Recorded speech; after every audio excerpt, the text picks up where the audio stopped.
What happens when Hollywood royalty meets British television reality?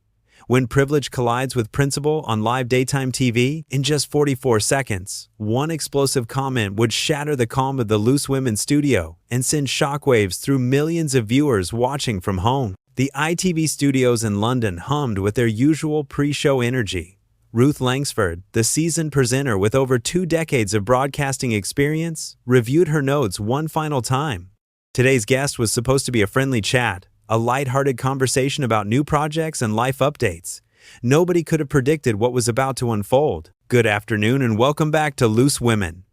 Ruth began with her trademark warm smile, her voice carrying that familiar comfort that had made her a household name. I'm Ruth Langsford, and joining me today on the panel we have the wonderful Jane Moore, the fabulous Kay Adams, and the lovely Nadia Sawalha. The camera panned across the iconic purple sofa where the panelists sat, each offering their own greeting waves to the audience. The atmosphere felt relaxed, typical of the show's welcoming format that had entertained British audiences for over 20 years. Now, Ruth continued, her tone brightening with anticipation, we're absolutely delighted to welcome someone who needs no introduction. She's an actress, a humanitarian, and of course, the Duchess of Sussex. Please give a warm welcome to Meghan Markle. Meghan emerged from backstage with practiced grace, her outfit immaculate, her smile perfectly calibrated for the cameras. She moved with the confidence of someone accustomed to being the center of attention, settling into the guest chair opposite the panel with an air that seemed just a touch too rehearsed. Meghan, lovely to have you here, Ruth said, leaning forward slightly. Thank you so much for joining us today. Thank you for having me, Ruth, Meghan replied, though her tone carried an undertone that suggested she was doing them a favor rather than accepting their hospitality. Jane Moore, known for her direct approach, jumped in with the first question. Meghan, you've had quite a journey from actress to royal to, well, where you are now. How are you finding life these days? Meghan's expression shifted almost imperceptibly, a flash of something crossing her features before she composed herself. Well, Jane, I think it's important to recognize that my journey has been about authenticity and truth-telling. Something that, unfortunately, certain institutions and certain people in this country have struggled to accept. The comment hung in the air for a moment. Kay Adams shifted uncomfortably in her seat, while Nadia Sawalha raised an eyebrow. Ruth maintained her professional composure, though viewers at home might have caught the slight tightening around her eyes. That's quite a statement, Ruth said carefully, her years of experience keeping her voice steady. Could you elaborate on what you mean by that? Meghan's posture straightened, and for a moment, the mask of media training slipped. Ruth, I think we both know that there are certain narratives that the British press, and frankly, British television, have been pushing about me and my family. Narratives that are not only false, but deliberately harmful. I'm sorry, Nadia interjected, her voice carrying a note of confusion. But are you suggesting that we, here on Loose Women, have been pushing harmful narratives about you? Meghan turned her gaze to Nadia with a look that could freeze water. I'm suggesting that British media, including daytime television, has consistently failed to show the respect and accuracy that someone in my position deserves. The studio audience, usually warm and supportive, had gone notably quiet. Jane Moore's journalist instincts kicked in. Meghan, with all due respect, part of media coverage, whether you're royal or not, involves scrutiny. That's how journalism works. Jane, Meghan's voice took on a patronizing tone that made several panelists exchange glances. I don't think you understand the level of vitriol and racism that I've experienced, the difference between scrutiny and persecution. Ruth felt the interview beginning to slip into dangerous territory. As the host, it was her responsibility to maintain balance and fairness. Meghan, I think everyone here absolutely acknowledges that racism is completely unacceptable. But perhaps we could talk about some of the positive projects you're working on now? Meghan's laugh was sharp, almost bitter. Ruth, that's exactly the problem. Every time I try to address serious issues, people want to change the subject to something more palatable, more comfortable for British sensibilities. The tension in the studio was now palpable. Camera operators adjusted their positions, sensing that something significant was building. Ruth, drawing on decades of experience handling difficult interviews, tried once more to guide the conversation back to safer ground. I'm not trying to avoid serious topics, Meghan. I'm simply trying to have a balanced conversation that serves our viewers. Your viewers? Meghan repeated, and there was something in her tone that made every person in that studio sit up a little straighter. Tell me, Ruth, what exactly do you think your viewers deserve to hear? Ruth felt the weight of Meghan's question hanging in the air like a loaded weapon. The experienced broadcaster knew she was at a crossroads moment that could define not just this interview, but potentially her entire career. She chose her words carefully. "I think our viewers deserve honest, respectful conversation, Meghan. That's what we've always tried to provide here on Loose Women." "Honest?" Meghan's voice rose slightly, and the studio audience could feel the shift in energy. "Ruth, let me tell you what honest looks like. Honest is acknowledging that I walked into a system that was never designed to accept someone like me. Honest is recognizing that every single thing I did was scrutinized, criticized, and twisted into something negative by people who couldn't stand to see a strong, independent woman of color succeed." Kay Adams leaned forward, her Scottish accent cutting through the tension. "Meghan, I don't think anyone here would disagree that you faced unfair treatment, but surely you can understand that when you're in the public eye, especially at that level, there's going to be intense interest?" Meghan turned her attention to Kay with a look that could melt steel. "Kay, intense interest and systematic character assassination are two very different things, but I suppose sitting here on your comfortable purple sofa, it's easy to minimize what you've never experienced yourself." The comment hit like a slap across the face. Jane Moore's journalist instincts flared. "Hold on a minute, Meghan. That's completely unfair. We're all working women here. We've all faced our share of challenges and criticism." "Have you, though?" Meghan shot back, her voice dripping with condescension. "Have any of you ever had your baby's safety questioned by an entire institution? Have you ever been called aggressive for speaking up when you knew you were right? Have you ever been told to smile more, speak less, be grateful for scraps?" Nadia Sawala, usually the peacemaker of the group, tried to interject. "Meghan, we're not trying to compare experiences here. We're just trying to have a conversation." "No, Nadia." Meghan's tone became increasingly sharp. "You're trying to diminish my experience. You're trying to make me smaller so that you feel more comfortable. And frankly, I'm tired of making people comfortable at the expense of my own truth." Ruth could see the interview spiraling completely out of control.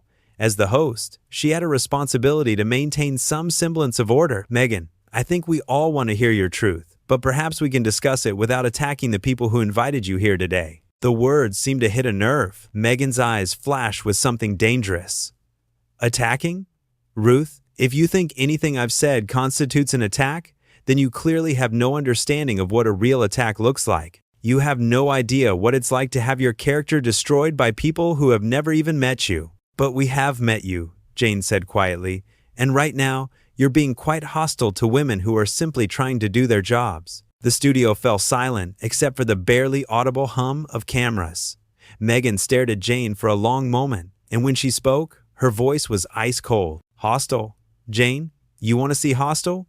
Hostile is being told that your mental health struggles don't matter. Hostile is being denied help when you're at your lowest point. Hostile is watching people nod and smile at you while they plot your destruction behind closed doors." Ruth tried once more to regain control. "Meghan, mental health is incredibly important, and if you experience that kind of treatment, that's absolutely awful. But perhaps we can discuss these issues without—" "Without what, Ruth?" Meghan interrupted, her voice rising to a level that made the studio audience shift uncomfortably in their seats. "Without making you uncomfortable? Without challenging your cozy little worldview? You invited me here, presumably to talk about real issues, but the moment I actually speak truth to power, you want to shut me down." Kay Adams had heard enough. "Meghan, with the greatest respect, you're not speaking truth to power right now. You're speaking to 4 working women who are trying their best to have a fair conversation with you. We're not the enemy here. Aren't you, though?" Meghan's laugh was bitter and sharp. "You're part of the same system that chewed me up and spat me out, the same system that pretends to care about women's voices, while systematically silencing the ones that threaten the status quo." The accusation hung in the air like smoke. Ruth felt her professional patience wearing thin, but she maintained her composure. "Meghan, I've spent my entire career amplifying women's voices. We all have. That's literally what this show is about. Is it though, Ruth?" Meghan leaned forward, her voice taking on an almost predatory quality. "Or is it about amplifying the voices that fit neatly into acceptable British sensibilities? The voices that don't rock the boat too hard or ask uncomfortable questions?" Nadia tried one more time to find middle ground. "Meghan, surely you can see that we're trying to create a space where you can share your perspective? What I can see, Nadia," Meghan's tone was now openly contemptuous, "is 4 women who are so invested in their own comfort zones that they can't handle when someone actually challenges them. someone who refuses to play by the rules of a game that was rigged from the start. The tension in the studio had reached a breaking point. Ruth could see her production team through the glass partition, their faces tense with concern. The interview that was supposed to last 30 minutes had become a minefield, and there were still 20 minutes left to fill. Jane Moore decided to address the elephant in the room directly. "Meghan, I have to ask, did you come here today with the intention of having this kind of confrontational conversation?" Meghan's smile was sharp as a blade. "Jane, I came here with the intention of speaking my truth. If you find my truth confrontational, perhaps that says more about you than it does about me." The words hit the studio like a thunderclap. Jane Moore sat back in her chair, genuinely taken aback by the venom in Meghan's response. Ruth could feel the entire production hanging by a thread, but her years of broadcasting experience kicked in. "Meghan," Ruth said, her voice steady but firm, "I think we need to take a step back here. This conversation has become quite heated, and I'm not sure it's serving anyone well, including you." "Oh, now you're concerned about serving me?" Meghan's laugh was harsh and grating. "Ruth, you've spent this entire interview trying to manage me, trying to control the narrative, just like everyone else in this country who couldn't handle a woman who refused to be silenced." Kay Adams had reached her limit. "Meghan, that's simply not true. We've given you a platform to speak freely, and you've used it to attack us personally. That's not about silencing you. That's about basic respect." "Respect?" Meghan's voice rose to a level that made the studio audience visibly uncomfortable. "You want to talk about respect? Let me tell you about respect, Kay. Respect is not having to explain your humanity to people who have already decided you're the villain. Respect is not being told to be grateful for scraps while others feast at the table you built." Ruth felt the interview slipping beyond any possibility of recovery. "Meghan, I understand you've had difficult experiences, but you're speaking to women who have spent their careers advocating for equality and fairness. Are you, Ruth?"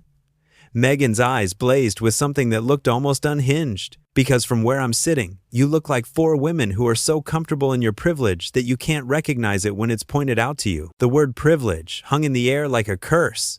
Nadia Sawalha, who had been trying to keep the peace, finally snapped. "Privilege? Meghan, you married into one of the most privileged families on the planet. You had opportunities that most people can only dream of, and you're sitting here lecturing us about privilege?" The comment seemed to flip a switch inside Meghan. Her composure, already hanging by a thread, finally shattered completely. "How dare you?" Her voice reached a pitch that made the studio microphones crackle. "How dare you sit there and reduce my entire experience to marriage? I am a successful woman in my own right. I had a career, I had achievements, I had a voice before I ever met Harry. And the fact that you can't see that proves exactly what I'm talking about." Jane Moore leaned forward, her journalist instincts fully engaged. "Meghan, nobody is reducing your achievements, but you can't deny that marrying into the royal family opened doors that—" "Stop." Meghan's voice cut through Jane's words like a knife. "Just stop. I'm so tired of people like you telling me what I can and cannot deny. People who have never walked in my shoes, never faced what I've faced, never had their entire existence questioned and diminished by people who were supposed to protect them." Ruth tried one final time to salvage the situation. "Meghan, perhaps we could." "No, Ruth." Meghan stood up abruptly, her movement so sudden that it startled everyone in the studio. "I'm done with this. I'm done pretending that this is a conversation when it's clearly an interrogation. I'm done being polite to people who wouldn't know genuine struggle if it slapped them in the face." The studio fell into shocked silence. Meghan remained standing, her chest heaving with emotion, her carefully constructed media persona completely abandoned. "You know what your problem is?" She pointed an accusatory finger at the panel. "All of you, your problem is that you've spent so long being told what to think, how to act, what's acceptable to say, that you can't recognize authentic truth when it's standing right in front of you." Kay Adams found her voice. "Meghan, you're being completely unreasonable." "Unreasonable?" Meghan's laugh was almost hysterical. "You think I'm being unreasonable? Let me tell you what's unreasonable. What's unreasonable is expecting me to sit here and smile while you 4 diminish my experiences, question my motivations, and treat me like some kind of difficult celebrity having a tantrum." Ruth stood up as well, her own patience finally exhausted.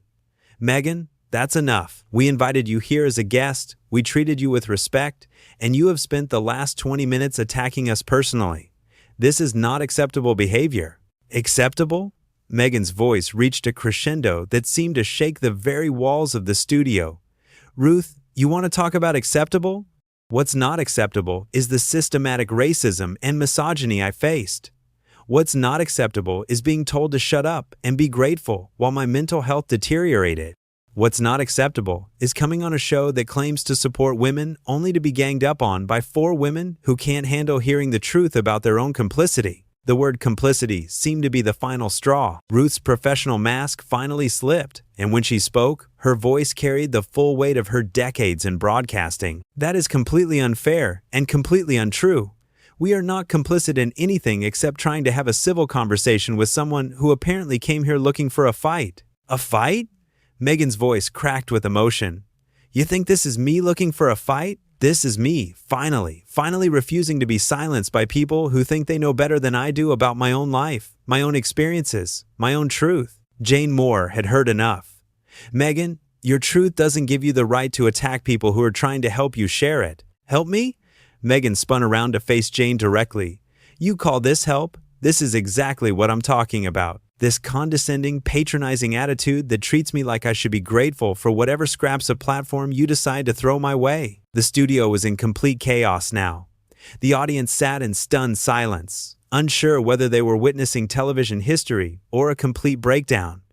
Ruth made the decision that would define her career. Meghan, she said, her voice calm but absolutely final. I think it's time for you to leave. The words hit the studio like a bomb.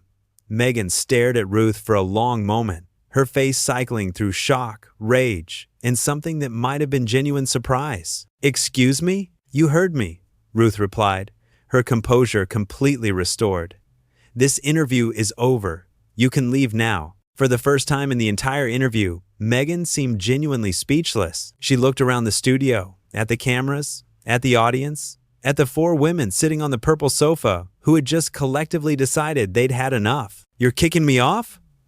Her voice was small now, almost childlike. Yes, Ruth said simply, we are. And with that, security appeared as if from nowhere, ready to escort the Duchess of Sussex off the Loose Women set, leaving 44 seconds of explosive television that would be replayed, analyzed, and discussed for years to come.